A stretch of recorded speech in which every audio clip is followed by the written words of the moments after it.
malheureusement, tu n'as pas pu grandir avec ton père pendant une partie de ta vie. Ouais. C'était comment?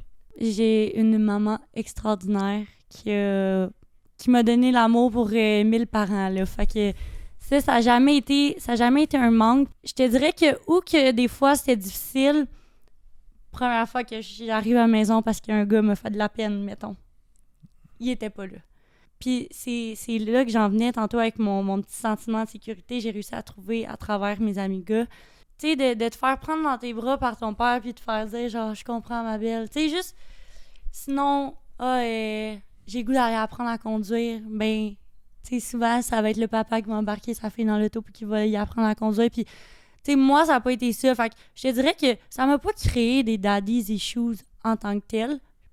Plus jeune, peut-être, comme, mettons, quand j'avais 15-16 ans, là, puis que là, je commençais à plus parler aux gars, puis à être plus intéressée. Tu sais, ça m'arrivait souvent de me ramasser avec des gars qui me niaisaient pendant comme 6 mois. Ah, ils arrêtaient de me parler, ils revenaient. Fait que je pense ça a été souvent quelque chose de difficile pour moi, c'est de me dire la personne qui m'aimait le plus au monde a disparu pendant une partie de temps. Fait que mon raisonnement, c'était comment quelqu'un qui va rentrer dans ma vie, qui est censé m'aimer, va rester. Parce que je pense honnêtement que parmi tes invités, probablement une des plus TDAH que tu vas recevoir.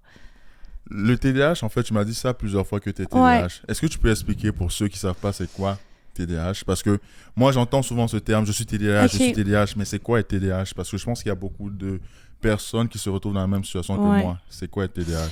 Être TDAH, c'est une personne avec un trouble de l'inattention et hyperactivité. Donc, ça veut dire que, par exemple, quand je prends pas ma médicamentation, exemple que tu as une conversation avec ton ami, là, puis moi, je suis pas loin, puis ça fait comme 15 minutes que je suis sur mon cell, puis que là, tout d'un coup, j'ai besoin de dire quelque chose, j'ai pas le read de me dire « OK, il faut... » Tu sais, je peux pas les couper, là. Fait que je vais juste faire « Hey, savez-vous que j'ai mangé hier? » Mais comme ça, juste pas rapport. Puis sinon, comme j'ai tout le temps l'énergie, j'ai de la misère à être assise. Ma concentration, elle est pénible. Exemple que je suis en cours, si je prends pas ma médication pendant 3 heures, je vais penser que j'écoute le cours, mais finalement, je me réveille genre d'une sieste mentale, puis je suis comme, j'ai rien écouté. C'est ça. C'est comme une certaine difficulté à être concentré. Puis l'hyperactivité vient avec le fait que t'es rempli d'énergie puis tu sais pas trop où la mettre. C'est ça en gros. On dirait que c'est une très belle explication, Sandrine. Ouais? Est-ce que ça a été parfois confondu avec de l'impolitesse? Mais c'est vrai, c'est une bonne question. Plus jeune, peut-être, mais moi, j'ai été diagnostiquée quand même assez vieille. Là. J'avais 18 quand j'ai été diagnostiquée. Fait que probablement que dans ma jeunesse, voyons, Sandrine, genre, c'est impoli couper le monde, mais je faisais pas exprès, tu comprends? Fait que, oui, ça se peut que ça a été perçu comme ça, mais tu sais, maintenant que je le sais que j'ai un j'ai un TDAH, tu sais, je prends le temps. Des fois, je réalise que je suis comme, oh mon Dieu, je viens de couper une conversation, je suis comme vraiment désolée, genre, je m'en ai pas rendu compte que je vous avais coupé. Fait que... Mais disons que là, tu expliquais le cas que tu coupais les conversations. Ouais. Est-ce que tu te sens incapable de ne pas couper la conversation quand tu as ces instances de TDAH là? Non, parce que si t'es capable, tu sais, quand t'as ça, tu finis par avoir à être capable de faire un genre de self-control work, là. Fait que je te dirais que maintenant, tu sais, je suis capable de me dire, ok, sans rien, genre, respire, genre, tu vas pouvoir le dire, mais attends 2 minutes, là. Wow. Maintenant, des fois, sinon, dans des grosses conversations, je lève ma main. J'ai Mais c'est bien, au moins, tu as appris à comment gérer un peu ouais. ce TDAH là. Ouais. Sandrine, s'il te plaît, est-ce que tu peux te présenter un peu pour les personnes qui nous regardent présentement? Et bonjour tout le monde, mon nom c'est Sandrine Boulanger, Sandy Baker pour les intimes. Baker. Je suis une étudiante, sûrement je vais faire mon cours de courtière immobilière. Sinon, je passe plus de temps dans un gym la semaine que chez moi. Je travaille en restauration, sinon dans mes temps libres. Puis c'est pas mal ma description, je te dirais. T'as quel âge? Parce que l'âge est important dans ce podcast. J'ai 20 ans. 21 au mois d'avril. Un bébé. Wow. Et quand on s'était parlé, pour vrai, je trouvais que tu avais un niveau de maturité plus élevé qu'une personne de 20 ans habituelle. Et j'espère que je pense que les gens qui regardent ce podcast-là aussi vont faire la même constatation que moi j'ai pu faire quand on a communiqué par FaceTime. Sandrine, tantôt on parlait vraiment de plusieurs choses et ça m'a fait mijoter en moi. Mm-hmm. T'as dit que t'as jamais été amoureuse. Ouais. C'est quoi l'amour? Ouh! Tu commences avec une grosse question. Et à mon avis, l'amour, premièrement, ça décolle du respect avant tout. Peut-être pas de l'admiration pour la personne, mais je sais pas comment je ferais bien le formuler. Mais, tu sais, le sentiment de regarder quelqu'un, là, puis être un petit peu ébloui. Moi, dans ma tête, à moi, là, comment j'imagine ma relation parfaite. Mon chum rentre à la maison, puis mes yeux, ils s'épanouissent, là. Puis je sais pas comme... On dirait que j'ai tout le temps eu vraiment comme une image dans ma tête de qu'est-ce qui était l'amour. Puis on dirait que la meilleure description, ça serait mes grands-parents. Tu sais, mes grands-parents sont... Ça fait, je pense, c'est 55 ans qu'ils sont ensemble, là. Ça fait vraiment longtemps.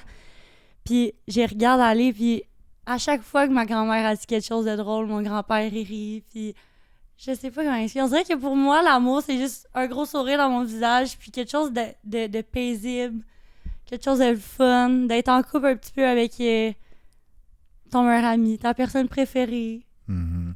Je sais pas si ça fait du sens. J'adore cette définition-là. Je pense que ça fait du sens et ça rejoint beaucoup de personnes qui sont en train d'écouter présentement ce que tu dis. Je vais faire une dernière parenthèse. T'es impoli, toi! Pourquoi? Je m'excuse parce que je voulais pas le perdre. Ouais, vas-y. Quelque chose de sain. Moi, c'est ça, entre autres, que j'ai en tête. J'adore le fait que tu viens de dire ça, en fait. Parce que tantôt, on parlait et tu me parlais aussi de tes expériences quand tu essayais d'être en couple avec des gars.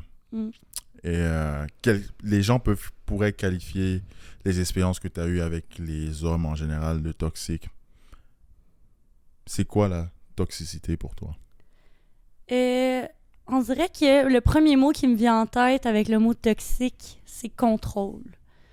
À partir du moment que tu essaies d'avoir une certaine emprise sur la personne, tu sais, on dirait que chez les gens toxiques, souvent, ces personnes-là oublient que hors de la relation, vous êtes deux individus. Puis on dirait que ils veulent tellement avoir l'emprise sur la personne, avoir un certain contrôle dans le cercle d'amis, dans ce que la personne fait dans ses temps libres. Fait qu'on dirait que pour moi, c'est ce qui m'a le plus marqué un petit peu mes genres d'échecs amoureux, ça a été ça, le fait que je me sentais enfermée dans une cage. Je pense. Et c'est sûrement un feeling pas plaisant. C'est-à-dire que tu veux essayer d'être amoureux de quelqu'un et tu te sens trop contrôlé. Mm-hmm. Sandrine, tu m'as fait part du fait que c'est vraiment parfois compliqué pour toi de trouver l'âme sœur. Pour toi, ça a l'air d'être quelque chose de vraiment une recherche quelque peu éprouvante. Je me dis, est-ce que tu trouves que parfois tu as du travail à faire sur toi-même avant de trouver l'âme sœur? 100%. 100%, puis c'est pour ça que, tu sais, dans le passé, comme que je t'expliquais, j'avais des mauvais patterns de relations. Puis, tu sais, c'est ces choses-là qui m'ont ouvert les yeux sur le fait que si j'attirais ce genre de personnes-là, c'est sûr que c'est à cause que, à quelque part, j'avais un certain problème, peut-être dans ma confiance, peut-être dans ce que je dégageais. Fait que c'est sûr que pour trouver sa personne, c'est très important d'être bien avec soi-même. D'apprendre à savoir qu'est-ce qui te rend heureux seul, puis après ça, de découvrir l'amour avec quelqu'un, mais sans t'oublier toi. Je pense que c'est ça qui arrive souvent dans des relations où j'ai été témoin, c'est que la personne donne tellement dans sa relation, donne tellement pour plaire à sa personne, mais au final, tu lui demandes, t'es-tu bien vraiment tout seul? C'est chaud. Tu sais, on dirait que la réponse... C'est non. je sais pas. Tu sais, souvent, il y a beaucoup de gens qui vont me répondre « Je sais pas, je l'ai jamais essayé. » Puis je me réfère beaucoup à ce que je vois chez mes amis ou dans mon entourage parce qu'évidemment, moi, comme vous le savez, j'ai pas été en amour. Mais la différence entre certaines personnes que je connais puis moi, c'est que moi, ça fait tellement longtemps que je suis seule que t'as pas le choix d'apprendre à être bien tout seul. Tu sais, parce qu'à un certain point, t'es tout le temps dans une quête de vouloir trouver l'amour, puis ça devient un stress, veux pas, là. Ouais, j'adore le fait que t'aimes référer au fait de savoir t'es qui toute seule en tant que personne, parce que si tu veux tomber amoureuse de quelqu'un, si tu veux avoir une relation qui a du succès, t'es obligé de savoir toi t'es qui comme individu. Et si tu sais pas qui t'es comme individu, il y aura toujours, cette relation sera toujours vouée à l'échec parce que tu sais pas t'aimer toi-même. Et la base même de l'amour, c'est l'amour propre. Apprendre à s'aimer pour qui on est. Comme ça, on va savoir aimer les autres à leur juste valeur. Sandrine, le sujet de l'amour, c'est quand même quelque chose qui me tient à cœur et j'aime vraiment discuter de ça sur ce podcast. Tu me dis que tu as 20 ans. Est-ce que ton entourage, les filles, tes amis ou tes amis gars, sont en couple? Pas tous, mais j'ai une de mes très bonnes amies, on la salue. Ça fait 7 ans qu'elle est en couple avec son copain. Wow. Ouais, 7 ans. Puis on dirait que souvent, j'ai été assise à une table avec elle, puis un autre de mes amis qui a eu 2 très longues relations. Puis souvent, j'aurais dit « Ah, les filles, tu sais, moi, je l'ai pas eu, le first love que vous avez eu. » Puis le sujet de conversation est souvent revenu que « Ouais, mais Sandrine, nous, on l'a pas eu ce temps-là tout seul aussi. » Tu sais, un jour, tu vas la rencontrer, ta personne, puis probablement que tu vas être dans un meilleur état d'esprit que nous, on l'était il y a 7 ans, il y a 4 ans. Tu sais, comme tu vas vivre ton first love d'une façon différente, comme on était 3 autour de la table, puis elle a dit comme nous 2, on l'a vécu d'une façon différente. Je pense que c'est comme ça avec tout le monde. J'adore en fait ça. C'est la première fois que on me donne cet angle-là, c'est-à-dire que le fait que tu as passé du temps seul, ça te permet de mieux vivre ta relation amoureuse. C'est un angle très intéressant et je pense qu'il y a beaucoup de vérité dans ça. Sandrine, tu parles comme si ta manière de parler me fait quasiment comprendre comme est-ce que tu cours vers l'amour? Parce que j'ai l'impression un peu, je sais pas si c'est mon interprétation, mais est-ce que tu es malheureuse de ne pas être tombée amoureuse? Si tu m'avais posé la question il y a 2 mois, je t'aurais dit oui. Mais présentement, absolument pas. Je suis aucunement malheureuse parce que on dirait que dans les derniers temps, surtout, je trouve tellement le moyen de me combler puis m'accomplir tout seul, de me faire sentir bien. Tu sais, j'ai vraiment trouvé mes petites choses à moi qui font en sorte que je suis bien avec moi-même puis je sais pas comment expliquer, mais en ce moment, tu sais, c'est sûr, comme n'importe qui, j'ai hâte de l'avoir, cette personne-là, mais c'est pas un besoin nécessaire. Exactement. Ouais. C'est pas ce que j'ai besoin en ce moment. Si ça vient, tant mieux, parce que je me sens prête, beaucoup plus prête que je me suis déjà sentie. Sauf que ce que j'ai vraiment compris à travers le temps, c'est que c'est pas dans un bar que tu vas trouver l'homme de ta vie en allant chaque fin de semaine dans un bar pour essayer. C'est pas là que ça se passe. C'est pas en swipant sur Tinder, sur Hinge, sur... Tu sais, c'est pas ça la vérité. Au final, il y a... C'est au podcast, les gars. Slidez dans les DM. Slidez dans les DM. Tu sais, je pense que tu rencontres quelqu'un quand tu rencontres quelqu'un, peu importe la façon dont ça se fait, mais de courir après, j'ai vite vu que c'était pas ça la c'est pas solution, la bonne chose. Hein. Moi, je suis dans la philosophie qu'il faut pas forcer les choses dans la vie. Ce qui doit arriver va arriver. Sandrine, j'ai une question pour toi. Peut-être parfois on la pose chaque jour aux gens quand on les rencontre et tout, mais on dirait qu'on n'y pense pas vraiment assez profondément à cette réponse et on y répond de façon mécanique. Comment vas-tu? Super bien. Pour vrai. Je me sens tellement zen les derniers temps. Pour vrai, je sais pas qu'est-ce qui s'est passé. Même ma famille me dit, ils sont comme « Hey, je te reconnais pas. » Vous donnez une idée, OK? Moi, je suis le genre de personne qui se levait à 11h midi la fin de semaine, qui se couchait à 3-4 heures, qui, tu sais, en tout cas, c'était ça mon mode de vie. Je sortais chaque fin de semaine. Puis tout d'un coup, j'ai décidé que j'allais essayer de réduire mes sorties. J'ai décidé de commencer à me lever super tôt, aller m'entraîner. Ça commence super bien mes journées. Je mange mieux la fin de semaine, mon petit dimanche, je cuisine, mes petites meal prep et tout ça. Puis je sais pas, on dirait que dans les derniers temps, j'ai trouvé une petite paix intérieure. Fait que ça va super bien pour de vrai. J'adore ça. Et toi? Moi, je me porte super bien par le fait même que je trouve que ma vie est challengeante. Moi, je suis quelqu'un qui aime pas avoir des choses trop faciles. C'est-à-dire, si je fais juste le minimum, je vais m'ennuyer. C'est que ça, je me défie tout le temps. Ce podcast-là, c'est un défi. Je fais toujours en sorte de faire plus que je suis censé faire parce que je suis quelqu'un qui aime vraiment me dépasser et évoluer. Si je fais juste ce que je suis censé faire, je vais pas être satisfait parce que je trouve que c'est juste minimum. Pour moi, faire ce que je suis censé faire, pour moi, c'est le minimum. Je dois toujours faire plus que ce que je suis censé faire. Donc, je me donne toujours des défis plus fous les uns que les autres. Voilà pourquoi je fais ce podcast-là. Pour vrai, c'est une aventure qui me plaît vraiment parce que je trouve que ça m'a permis tellement d'apprendre à bien communiquer et à mieux communiquer et aussi à faire des bonnes connexions humaines, faire des conversations tellement intéressantes et apprendre des choses, vraiment beaucoup des choses de la gente féminine.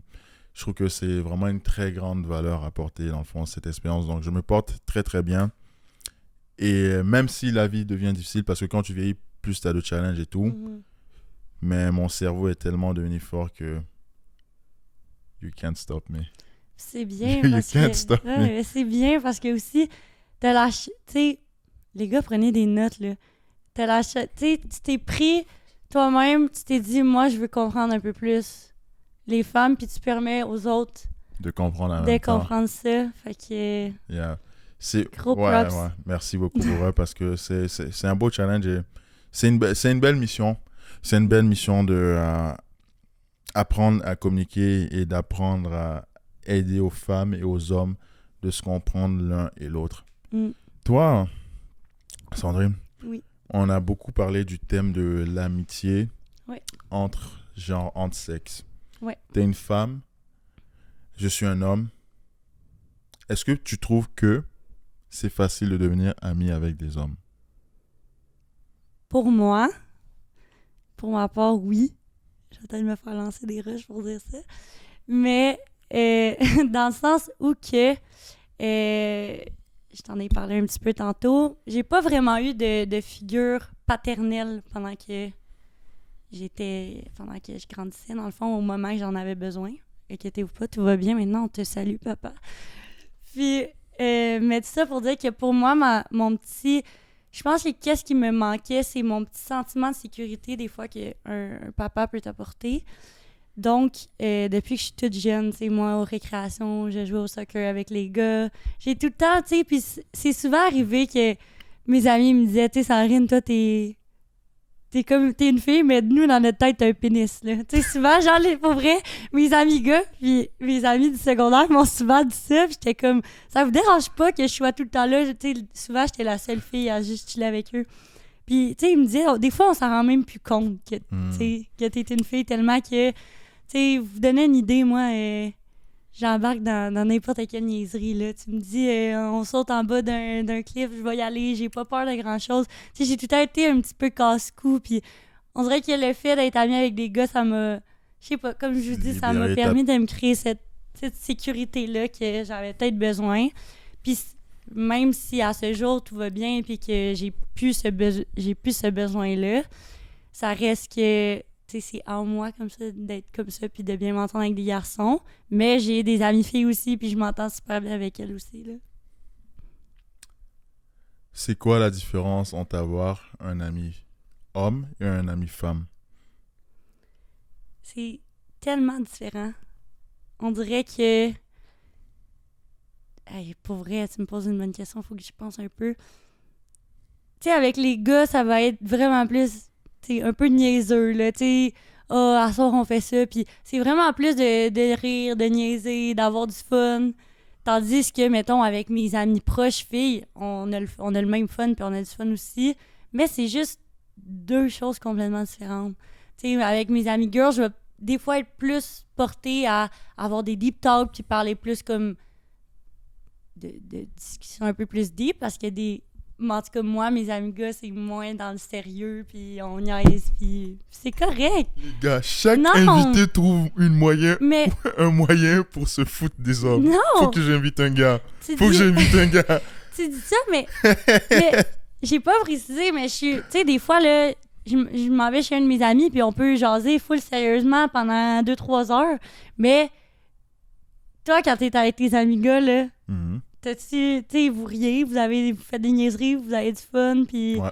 Est-ce que ça t'arrive souvent, mettons, d'être assis à une table puis de parler de vos émotions ensemble? Honnêtement. Mais Fait que c'est t'as pas raison. lui qui- T'as raison. C'est pas une question de vous shame ou quoi que ce soit, mais à la base, les gars, vous êtes moins propices à parler de vos émotions ensemble, puis c'est correct, mais c'est la même chose quand ils sont avec moi. Mais ça arrive souvent que c'est moi qui tire les verres du nez, puis là, hey, comment tu te Pour sens? avoir ça. Hein. Ouais. C'est vraiment un bon point et au moins là, ça prouve pourquoi une femme aurait un intérêt d'avoir un ami homme.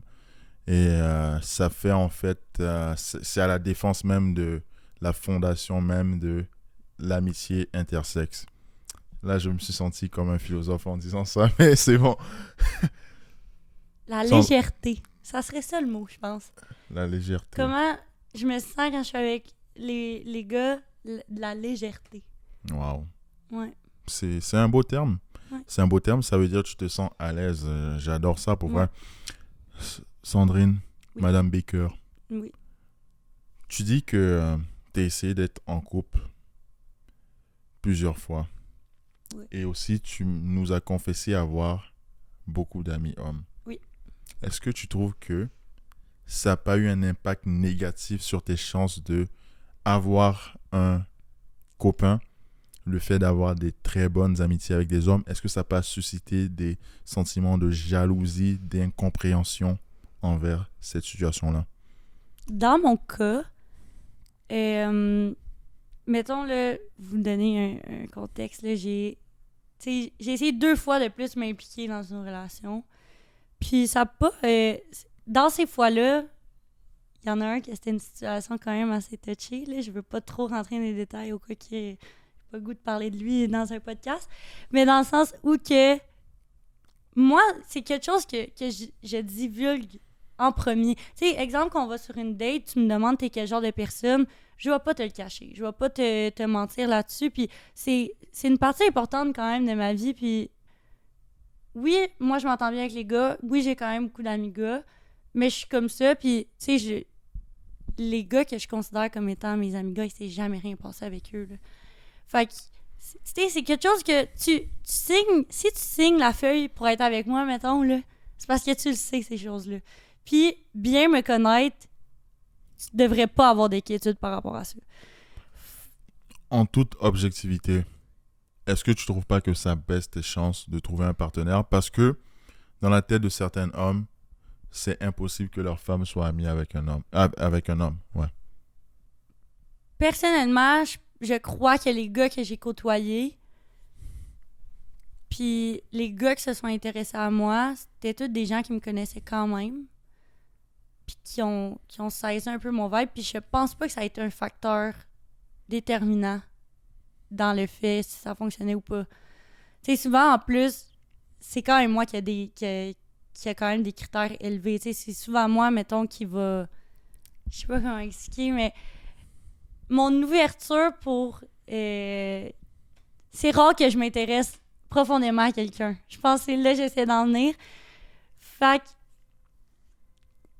Je pourrais même pas te... Il y a pas une fois que ça a été un facteur quelqu'un m'a dit « T'as trop d'amis gars, ça me dérange. » Tu sais, mis à part, comme je te disais, l'autre gars que j'ai vu pendant 3-4 mois. Tu sais, j'ai pas de problème, je trouve ça vraiment nice que t'aies plein d'amis gars. Puis là, la journée que t'es un peu avec des gars, qu'est-ce que tu fais avec eux? Je comprends pas ça. Crise Puis... cardiaque. Non, mais tu sais, c'est ça. Si je prends le temps de t'exprimer comment je suis, essaye pas de me mettre une façade devant toi puis me dire qu'est-ce que t'es pas, là. Tu sais, si ça te dérange, puis probablement que ça fonctionnera pas si ça te dérange. Mhm. Ouais, c'est... Mais tu sais, tout dépend, comme je te mentionnais, si... C'est sûr qu'une fois que tu es en couple, ton mode de vie change, ton entourage change un petit peu, tu restes vraiment plus ami avec tes amis proches. Puis dans ce cas-là, des amis gars proches, j'en ai pas tant que ça. Puis à partir du moment que je vais être en relation, tu sais, moi, je l'ai tout le temps dit à ces gars-là, j'étais comme mon plus grand souhait, ça serait de faire des soupers puis que vous deveniez bon chum, là, dans le même sens que mon frère.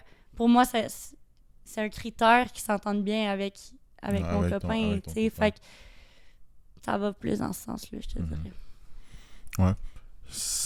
Je sens même dans tes explications que tu es vraiment sincère avec le fait que tu veux vraiment, vraiment développer des fortes amitiés avec les hommes et que tu t'en fous du fait que ça soit des hommes. J'apprécie vraiment ça de toi parce qu'il y a parfois l'argumentaire de certaines personnes, c'est juste... Elles veulent juste avoir des amis, même si elles savent que le gars est intéressé par elles. Est-ce que toi, c'est quelque chose que tu accepterais d'être en amitié avec un homme, que tu sais qu'il est intéressé par toi? Ben... tu m'en poses une bonne, il va falloir que je l'explique comme du monde, celle-là. Si jamais, mettons, OK, je donne un exemple, on se rencontre dans un party, puis là, la première fois que tu me vois, tu me dis « je te trouve vraiment de mon goût, non, mais tu sais, moi, je te coupe l'herbe là assez vite. » Puis après ça, tu sais, on développe une amitié au fil du temps, puis que tu comprends vraiment bien mon message de comme « Non, pour moi, on va être amis. » Si j'établis ma limite, puis que tu la respectes, puis que, tu sais, chaque gars, vous êtes capable de passer au-dessus à un moment donné, là, qu'une fille veut vous... Ne veut vous pas. Les gars, TDAH. c'est l'état du français au Québec. Non, je blague. Mais voyons, ne vous veut pas. C'était pas facile à dire. Hein? Fait que, tu sais, vous êtes capable de faire ça. Fait que je vois pas...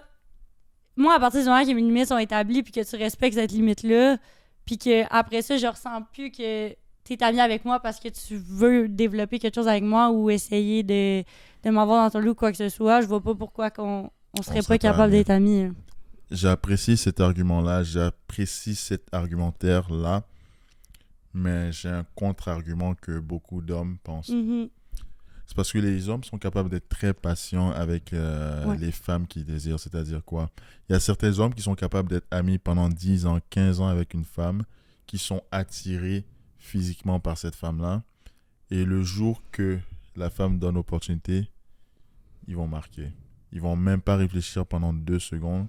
Ils vont prendre cette opportunité-là. OK. Et personnellement, je trouve que si tu as une attirance physique par rapport à quelqu'un, notamment une femme, je ne verrai pas dans quel scénario possible et imaginable que cette attirance physique-là va disparaître si le physique de la personne n'a pas vraiment changé. OK. Tu comprends? Donc, est-ce sincère de dire que je suis ami avec une femme si je suis attiré physiquement par cette femme-là? Est-ce que tu trouves que c'est une amitié sincère que j'ai envers cette femme si je suis attiré physiquement par elle? Moi, rendu là, ça dépend de quel genre de personne que t'es, là. Parce que si... Exemple, OK? Si dans ta tête, t'es seulement ami avec une fille parce que tu la trouves de ton goût puis tu la trouves jolie puis que le genre de conversation que vous partagez, le genre de moment que vous partagez amical, là, je parle, t'es-tu vraiment quelqu'un d'honnête et sincère si au bout de la ligne, le seul objectif que t'as, c'est de coucher avec? Tu comprends? Tu comprends où je m'en ai avec ça? C'est que, mettons, OK, c'est correct d'avoir une attirance physique, puis on se retrouve souvent dans une pièce où on trouve bien des gens beaux, puis ça reste que t'es-tu capable de partager un moment honnête et sincère avec ces gens-là qui va au-delà de juste l'attirance physique. Puis, au final, ce que j'apprécie, exemple, un de mes amis, exemple, je le trouve beau, là. Ce que je vais apprécier de lui, c'est pas... exemple que, bon, il se passera jamais rien, puis il me l'a dit, puis OK, parfait. Est-ce que je serais sincère et honnête de juste rester amie avec lui parce que je le trouve de mon goût. Tu sais, au final, c'est juste un petit peu égoïste de le gars, il se confie à toi, il a besoin de conseils, il va être ton ami. Tu sais, au final, je sais pas. Alors, je pense que tu rejoins l'argumentaire qui dit que ce n'est pas une amitié sincère, c'est pas une amitié alors. C'est exactement. Ok. J'apprécie ça parce que tantôt quand on parlait, j'avais l'impression qu'on divergeait sur ce point-là, mais on dirait qu'on converge par rapport à ça. Madame Baker, tu as dit à 2 reprises que malheureusement, tu n'as pas pu grandir avec ton père pendant une partie de ta vie. Oui. C'était comment? De mon côté, j'ai une maman extraordinaire qui m'a donné l'amour pour 1000 parents. Là. Fait que ça n'a jamais été un manque. Puis elle m'a tout le temps... Tu sais, elle nous a appris les valeurs aux bonnes places. Elle nous a inscrits au sport. Honnêtement, j'ai beaucoup de respect pour Madame Lindsay. Mais je te dirais que des fois, c'était difficile... Première fois que j'arrive à la maison parce qu'un gars me fait de la peine, mettons. Il était pas là. Tu sais, on dirait que Puis c'est là que j'en venais tantôt avec mon petit sentiment de sécurité. J'ai réussi à trouver à travers mes amis gars. Tu sais, j'avais un grand frère, fait que j'ai eu la chance quand même d'avoir ce petit rôle-là. Mais, tu sais, de te faire prendre dans tes bras par ton père puis de te faire dire, genre, je comprends ma belle. Tu sais, juste... Sinon, j'ai le goût d'aller apprendre à conduire, ben, tu sais, souvent, ça va être le papa qui va embarquer sa fille dans l'auto puis qui va y apprendre à conduire. Puis, tu sais, moi, ça n'a pas été ça. Fait que je te dirais que ça m'a pas créé des daddy's issues en tant que tel. Plus jeune, peut-être, comme, mettons, quand j'avais 15-16 ans, là, puis que là, je commençais à plus parler aux gars puis être plus intéressée. Tu sais, ça m'arrivait souvent de me ramasser avec des gars qui me niaisaient pendant comme 6 mois. Ils arrêtaient de me parler, ils revenaient. Fait que je pense que ça a été souvent quelque chose de difficile pour moi, c'est de me dire la personne qui m'aimait le plus au monde a disparu pendant une partie de temps. Fait que mon raisonnement, c'était comment quelqu'un qui va rentrer dans ma vie, qui est censé m'aimer, va rester. C'était ça mon raisonnement avant. Maintenant, c'est vraiment plus ça parce que j'ai appris à travailler là-dessus puis à me dire que qu'est-ce qui est arrivé dans ma situation, c'est tellement pas quelque chose de commun. Puis il faut tellement pas que je rattache cette situation-là avec mon père aux relations que je vais avoir parce que je vais passer ma vie à m'enfarger là, à travers ça. Tu comprends? Ça va tout le temps être de quoi de difficile. Fait que j'ai... Tu sais, là, le fait que pour moi, c'est tellement important d'être bien avec soi-même puis de s'aimer soi-même parce que quand t'as pas quelqu'un qui t'apporte cet amour-là, si t'es pas capable de te l'apporter toi-même. C'est plus compliqué, hein? C'est ça. Mais, Sandrine? Oui. Mais ça me fait penser à quelque chose, en fait. Est-ce que c'est ça que tu peux dire? Est-ce que ça serait légitime d'affirmer que c'est cette expérience-là qui fait en sorte que t'es peut-être pas capable de trouver l'amour? Parce que tu l'as dit toi-même. Si quelqu'un qui est censé m'aimer inconditionnellement m'a abandonné, pourquoi cet homme-là, que je connais pas, qui est un inconnu, m'abandonnerait pas? Je te dirais, puis c'est ça que tantôt je disais, dans le passé, c'était ça mon raisonnement. Dans le passé, c'était comme ça que je pensais. Mais maintenant, c'est vraiment pas ça. T'sais. Maintenant, je pense que, comme je t'ai dit, j'ai tellement bâti ma personne, puis je suis tellement bien tout seul que je voudrais pas ébranler ce confort-là pour quelqu'un qui ne le mérite pas. Tu sais, quelqu'un qui va me faire perdre mon temps, quelqu'un qui va... Tu sais, moi, il y a beaucoup de choses qui passent pas, qui passaient avant. Ouais. Puis, entre autres, le principe de... Tu sais, je suis quand même une personne indépendante, puis je suis bien tout seul.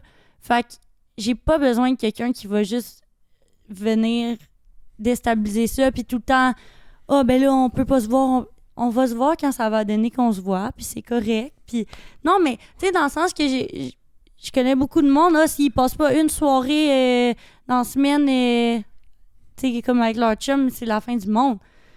Je comprends que t'as ta vie, j'ai la mienne aussi, on est occupés, puis si ça donne qu'on peut juste se voir le samedi, mais on se verra juste le samedi, puis c'est correct, là. On va juste être plus content de se voir à la fin au final. Fait que je te dirais que c'est juste... J'ai réalisé que il y a beaucoup de pas de personnes, mais souvent dans les relations, c'est... Les personnes, ils se tirent pas vers le haut, puis c'est tout le temps du négatif, tout le temps des pétages de coche pour aucune raison, puis pas pour aucune raison, mais qui pourrait être évité.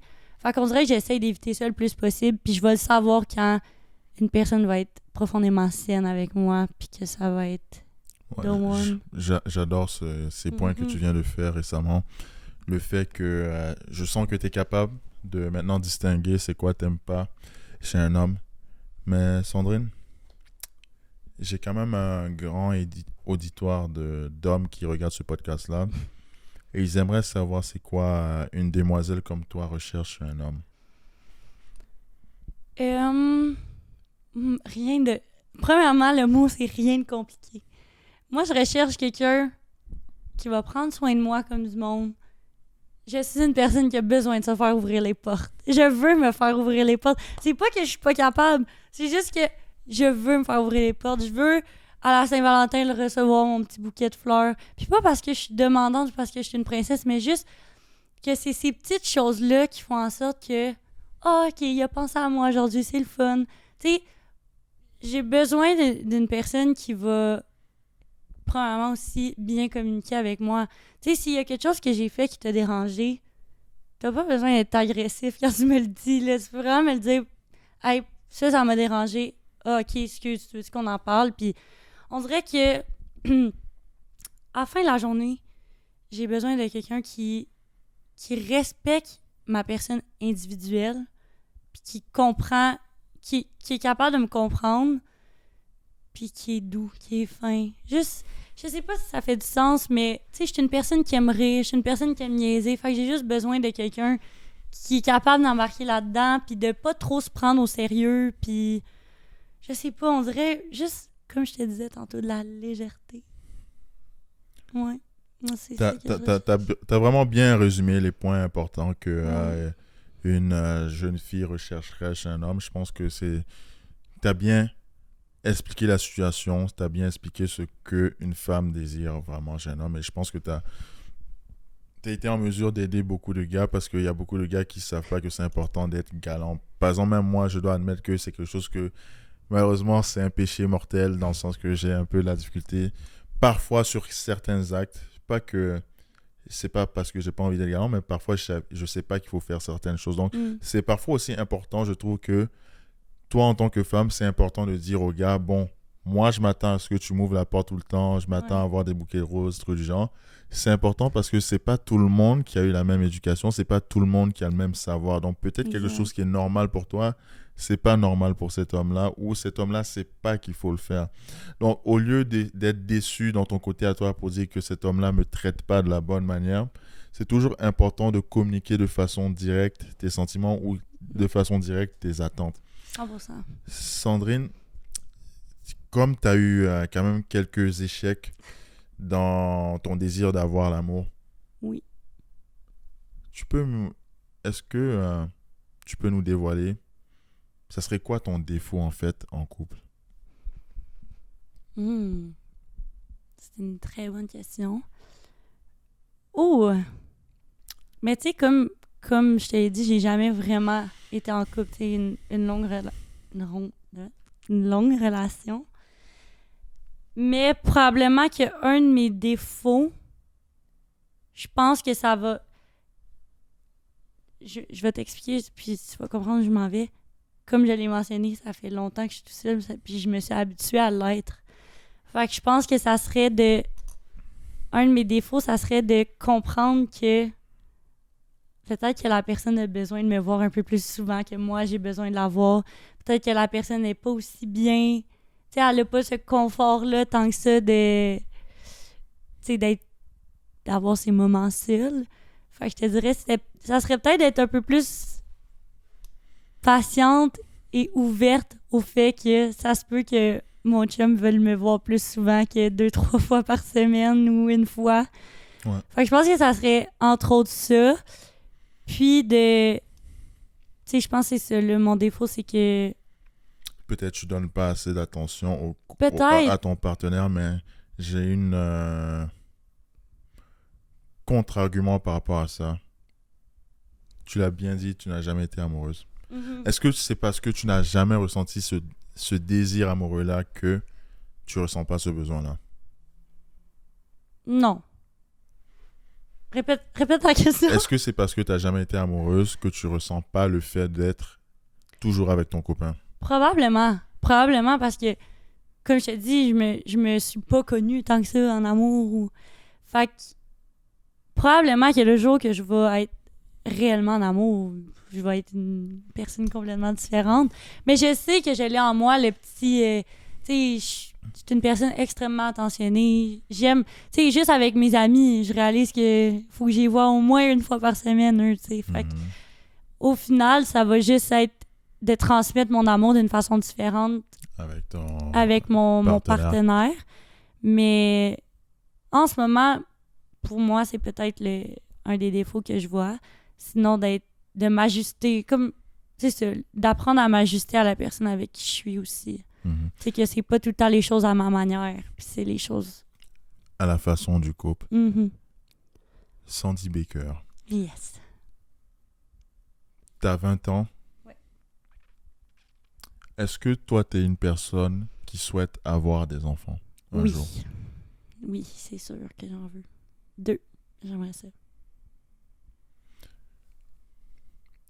Comment tu vas faire reconnaître que cet homme-là mérite des enfants de toi?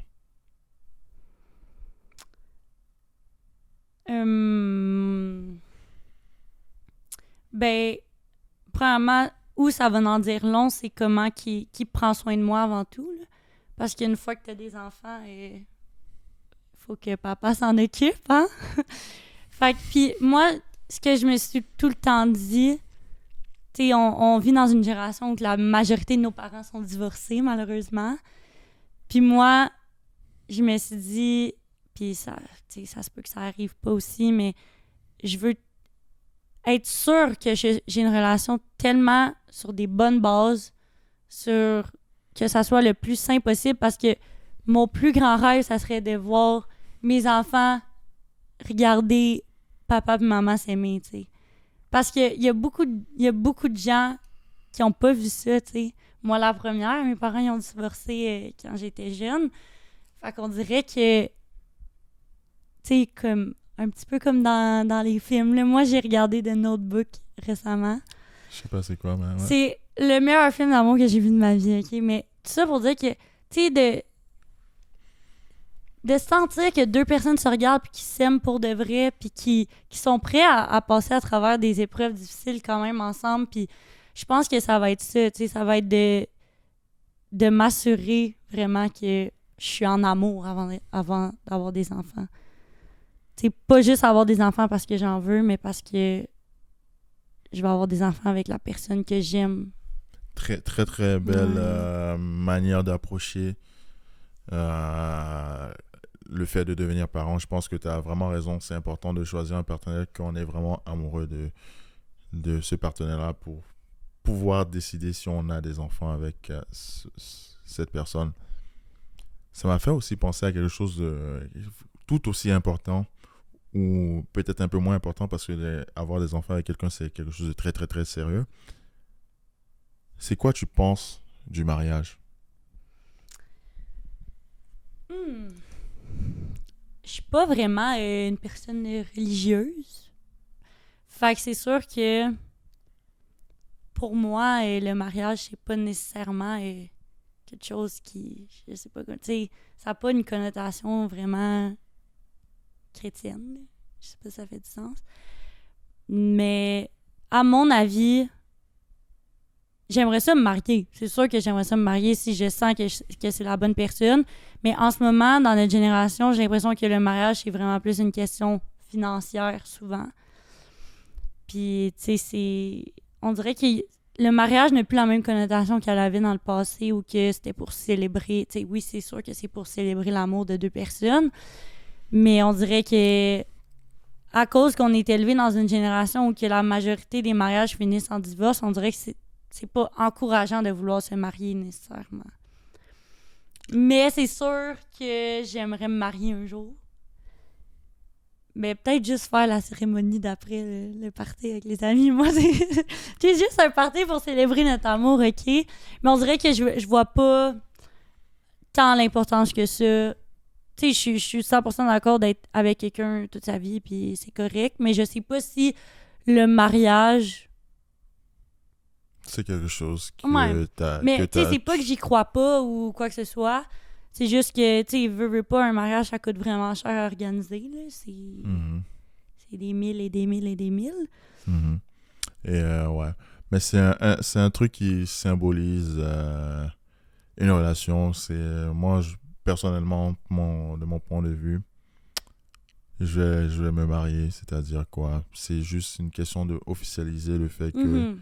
c'est vraiment ma personne à moi, c'est Ouais. vraiment ma femme à moi. Et Mais que je suis très c'est ouverte pas- à cette opinion-là aussi, là. Mhm. Tu sais, c'est juste que, on dirait que j'ai jamais vraiment réfléchi. Je veux-tu me Par marier un rapport à jour? Je veux pas. ça. Tu sais, c'est sûr que n'importe quelle femme veut un jour avoir sa personne, puis se marier avec elle, puis avoir sa belle robe blanche.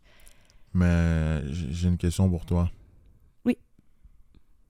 Est-ce que le divorce, c'est une possibilité pour toi quand t'es marié? Si la relation fonctionne pas, oui. S'il y a plus rien à faire pour sauver le mariage, tu vas pas rester avec quelqu'un juste pour... Tu sais, on dirait que... Je sais pas comment te répondre, mais mettons, mes parents, en ce moment, ils ont divorcé, puis ils sont beaucoup mieux divorcés qu'ils l'étaient mariés à la fin de leur relation. Fait que, au final, si c'est mieux pour ta santé mentale, puis ton bien personnel, puis que c'est comme ça, là. Disons que t'as un mari, Mm. vous avez 3 enfants ensemble. Ouais. Malheureusement, t'apprends que ton mari t'a trompé avec sa collègue de travail. Out. Qu'est-ce que tu fais? Non. Mm-mm. Non. Moi, à mon avis, on va tomber dans le sujet du trompage, I guess, là, mais pour moi, si t'es avec moi, puis que... Tu sais, au final, à mon avis, il y a tout un moyen de garder la flamme dans une relation, que ce soit de se dire, OK, une fois par semaine, on a, même avec des enfants, là, une fois par semaine, on fait garder les enfants, puis on a une petite soirée à nous. Fait que pour que l'homme ait un besoin d'aller voir ailleurs, c'est parce que j'ai pas assez donné dans cette relation-là. Puis s'il y a besoin d'aller voir ailleurs, tu sais, s'il y a besoin d'aller voir ailleurs, prenez-le, je le veux plus, là. Tu sais, non, mais pour de vrai, si tu te rends là, c'est parce que tu m'as pas communiqué tes besoins, j'ai pas été à l'écoute de ce que tu avais besoin à ce moment-là. Puis Puis l'affaire, c'est que, comme je t'ai dit au début, pour moi, ce qui est important dans une relation, c'est le respect et la confiance. À partir du moment que tu me trompes, la confiance est brisée, puis c'est plate, mais je serai jamais capable de... Tu sais, j'aimerais ça être capable de dire, OK, on passe par-dessus, puis c'est beau, mais la confiance, je serai jamais capable d'avoir l'esprit sain quand, mettons, mon mari va partir dans un party de bureau, puis que je sais qu'elle va être là. Tu comprends? Fait que ça... Juste à partir du moment qu'un gars trompe sa blonde ou qu'une fille trompe son chum, selon moi, elle signe l'arrêt de mort de sa relation parce que une des principales valeurs de la relation, c'est la confiance, puis elle est brisée. Ça se reconstruit pas aussi facilement que... Ouais, qu'on l'a bâti en premier quand il n'est pas C'est ça. brisé. J'ai envie de te faire un retour par rapport à ça, c'est-à-dire qu'il y a plusieurs personnes qui sont en équilibre dans des couples, c'est-à-dire des couples ouverts où on accepte le libertinage. Mm-hmm. Tu penses quoi de ce type de relation-là? Honnêtement, j'ai rien contre pour les gens qui le font. Moi, personnellement, ça me rejoint pas. C'est pas quelque chose que je serais capable de faire. Tu sais, puis souvent, moi, comment j'imagine ces choses-là, c'est que, OK, il faut se dire, mettons que moi, je me dis, je vais aller coucher avec quelqu'un d'autre dans une relation ouverte, évidemment, là. Je vais aller coucher avec quelqu'un d'autre. Mais après ça, quand tu prends du recul puis tu te dis, OK, mais l'autre, il va le faire aussi, là. Lui aussi, il va aller coucher ailleurs. On dirait que quand tu fais un geste, dans ta tête, c'est moins pire, Mais une fois que l'autre le fait, puis j'ai écouté quand même beaucoup de podcasts où que dans des relations ouvertes, ça finissait par arriver, ces choses-là. Tu sais, mettons, le gars le faisait plus que la fille le faisait, fait que finalement, à la fin, tu sais, comme, ça la rendait mal à l'aise, ou peu importe, tu sais. Fait que, honnêtement, félicitations à ceux qui sont capables de le faire. Moi, partager mon copain avec quelqu'un, on dirait que... Ça ne marche pas. Non. Sandrine, t'as 20 ans. Ouais. C'est quoi t'aimerais réaliser à 25 ans? Où que je vais être rendue, mettons. C'est ça. À 25 ans, j'aimerais... de best, là, ça serait d'avoir fait l'achat d'un condo ou d'une maison ou être capable d'acheter si un jour on peut se le permettre. C'est tellement rendu cher. Mais ça, j'aimerais avoir une belle carrière en immobilier, entre autres. D'avoir des aussi bonnes amies que j'ai maintenant. D'avoir ma personne, évidemment. Puis juste d'être heureuse, d'être bien, de continuer de faire ce que j'aime faire, puis de me sentir épanouie. Ça serait ça. J'adore, c'est un beau message pour eux. Et je trouve que c'est encourageant parce que tu as une vision de ton futur positive et c'est très important d'avoir une vision de son futur positif parce que ça te permet de travailler fort. Tu dirais, c'est quoi les choses que tu fais dans ton quotidien pour te rapprocher de cet idéal-là? En ce moment, tu parles? Non, je parlais d'hier. Moment de lune. J'étais dans la lune. Je te dirais que je me focus le plus possible sur mon bien-être personnel. Moi, ce qui me passionne beaucoup, c'est l'entraînement. Fait que en ce moment, je me focus beaucoup là-dessus. J'essaie de finir l'école le mieux que je peux, de me donner mon 110%, puis de bien entreprendre les choses. Quand j'entame un projet, de le finir, puis de continuer de voir loin, surtout. Tu sais, de pas juste me limiter à ce qui se passe aujourd'hui, mais de penser, tu sais, justement, de continuer à voir loin, puis d'avoir mes buts et mes objectifs, puis travailler fort dessus. J'adore ça pour elle. Et Sandrine, ça va être peut-être la 2e ou 3e fois que je te dis ça, mais je trouve que tu t'exprimes vraiment très très bien. Tu sais tellement bien dire tes pensées pour qu'on les comprenne de façon très facile. Et je trouve que c'est un don, c'est un talent, que c'est très rare de voir ça dans une jeune personne de 20 ans et c'est vraiment très apprécié que tu sois aussi confortable avec les mots pour vrai. Et j'espère que ça va aller en s'améliorant plus tu vieillis, plus tu prends de l'âge et de l'expérience parce que c'est vraiment une chance d'avoir ce don-là. Merci. Est-ce que... De rien. Moi aussi, j'étais dans la... Est-ce que tu pourrais donner des astuces aux jeunes filles de 15 ans sur comment mieux s'affirmer, comment mieux parler en tant que femme? Oui. Laisse-moi réfléchir. Premièrement, moi, s'il y a quelque chose qui a vraiment, vraiment, vraiment changé beaucoup ma perspective des choses au secondaire, c'est d'arrêter de faire les choses pour les autres, mais les faire pour toi. Fait que des fois, c'est dur là, dans un groupe de s'affirmer puis d'avoir ta propre opinion, mais c'est tellement important de... Puis au pire, si ces gens-là veulent plus être amis avec toi, ils seront plus tes amis puis ça va juste te rendre un grand service. Mais je te dirais que prenez le temps de vous asseoir avec vos grands-parents et jaser. Juste, tu sais, de s'asseoir à la table des adultes, de pas finir les soupers de famille puis aller directement en bas sur son cell. Pour vrai, s'il y a une chose, puis j'en ai beaucoup discuté avec ma tante pendant Noël, puis s'il y a une affaire que je regrette beaucoup, c'est quand j'avais 15 ans, justement, 15-16 ans, j'étais tout le temps pressée d'être ailleurs, tout le temps pressée d'être d'un party avec les amis après les parties de famille.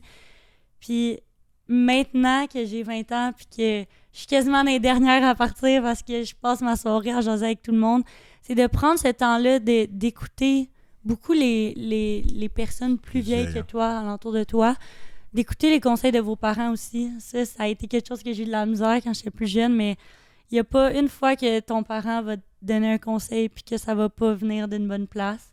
C'est sûr que des fois, ils ont une façon assez rough de nous le dire, mais je pense que ça serait ça, puis de trouver ces personnes références avec qui on se sent à l'aise puis qu'on se sent nous-mêmes. J'adore le fait que tu respectes tes aînés. Le respect des personnes plus âgées est très important dans la vie parce que nous, en tant que personnes jeunes, on n'a pas eu assez d'expérience pour savoir comment gérer certaines situations. Donc, parfois, oui, tu comprends pas ce que la vieille personne te dit, la personne plus âgée que toi te dit, mais comme tu dis, ça vient toujours sûrement la majorité du temps d'un angle positif, d'un angle qui veut t'aider. Donc, c'est vraiment important de les écouter, essayer d'appliquer ce qu'ils te donnent comme conseil dans la vie de tous les jours. Et tu me parlais de tes grands-parents et leurs grandes relations amoureuses qu'ils ont. Quand tu penses à tes grands-parents, tu penses à quoi? Mes meilleurs amis, la première chose. Puis la deuxième chose, c'est la paix, pour vrai. La paix. Ils sont tellement... je les adore, pour vrai, j'en parle, puis j'ai tout le temps un gros sourire dans les lèvres. Puis l'affaire, c'est que... Je sais pas comment expliquer, mais ma grand-mère et mon grand-père sont deux personnes complètement différentes, là. Ma grand-mère, tu sais, c'est pas de nulle part que je l'ai pris, mon petit côté plus party, puis mon côté un peu plus extraverti. Tu sais, ma grand-mère est super drôle, puis elle parle tout le temps, elle a toujours quelque chose à dire, puis il y a mon grand-père qui est un peu plus tranquille à côté d'elle, puis ça va, Monique, ça va, Monique. Ouais, tu m'appelles Monique. Ouais, mais il l'appelle de même.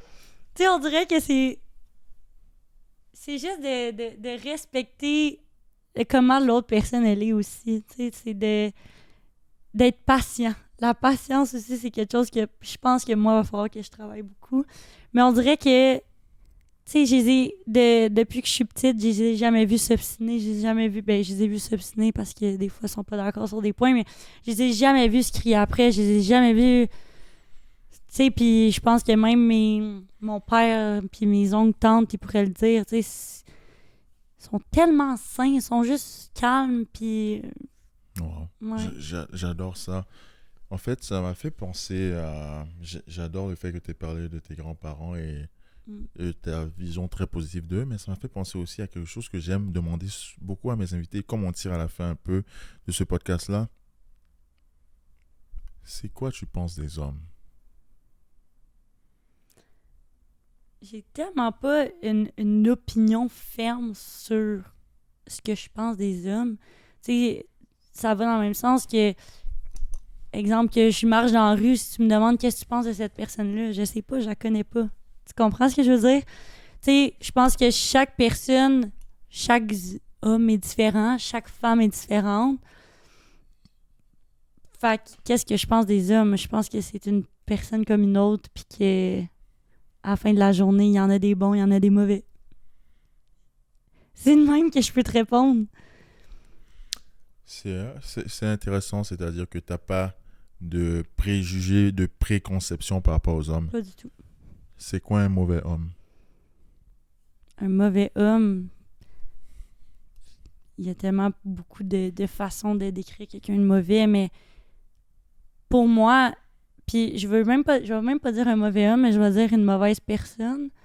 Une mauvaise personne dans ma tête, c'est quelqu'un qui est premièrement pas sympathique avec les autres, qui prend pas le temps d'écouter les autres, qui a pas la notion du respect, qui a pas les valeurs aux bonnes places, qui a pas... tu sais, il y a des gens qui apprécient être profondément méchants avec les autres. Puis, dans ma tête, une mauvaise personne, c'est ça, là. Comme un homme mauvais. Mais si tu me demandes niveau relation, un mauvais homme pour moi, ça serait quelqu'un, comme j'ai dit au début, quelqu'un qui essaie d'avoir un emprise puis un contrôle sur moi, de me manipuler, je te dirais que ça serait ça. Très belle réponse. Réponse complète.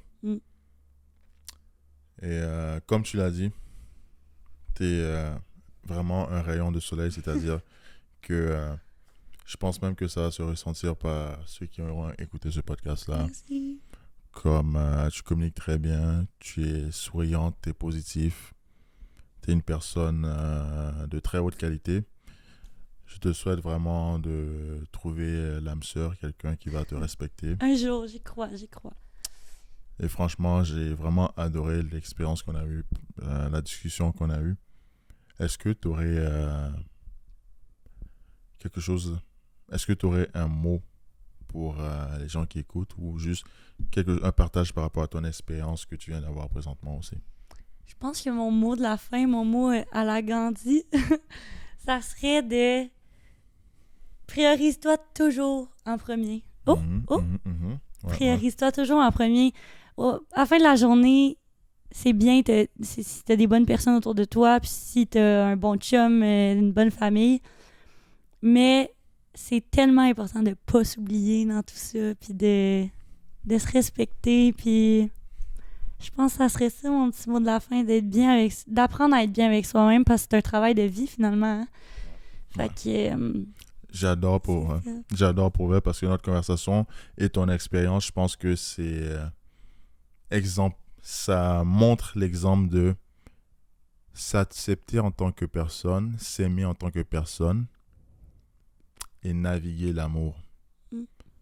Je pense que ton expérience va permettre aux gens d'apprendre, des gens qui ont la difficulté de s'accepter présentement, qui ont la difficulté de faire des bonnes relations, qui ont la difficulté de bâtir quelque chose de fort en amour, de apprendre à s'accepter en tant que l'être humain qu'ils sont présentement, afin de pouvoir avoir des bases fortes pour créer des bonnes relations. Donc, je pense que tu es un bon exemple de ça. Je pense que tu es à l'étape de bâtir sa base. Tu me dis que c'est un nouveau cheminement que tu viens d'avoir. Je pense que ta base est très solide. Merci. Et je pense que tu vas trouver ton âme sœur très prochainement, je l'espère, pour toi. Merci. Je suis pas Nostradamus, donc j'allais pas faire un pronostic. Je suis pas Nostradamus, mais mais j'ai une autre chose à rajouter. Mais tu parles beaucoup de toi. Je sais, mais après ça, j'arrête. Je vous promets, j'arrête. Mais, tu sais, souvent, c'est quelque chose que j'ai appris dans la dernière année, de pas voir une certaine échec comme une vraie échec. Tu sais, au final, tu peux tellement tout le temps ressortir du positif de chaque chose, chaque moment déstabilisant de ta vie.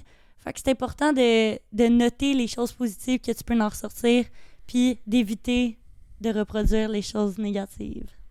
J'adore voir le positif dans tout. J'aurais pas pu dire mieux. Ciao et à la prochaine.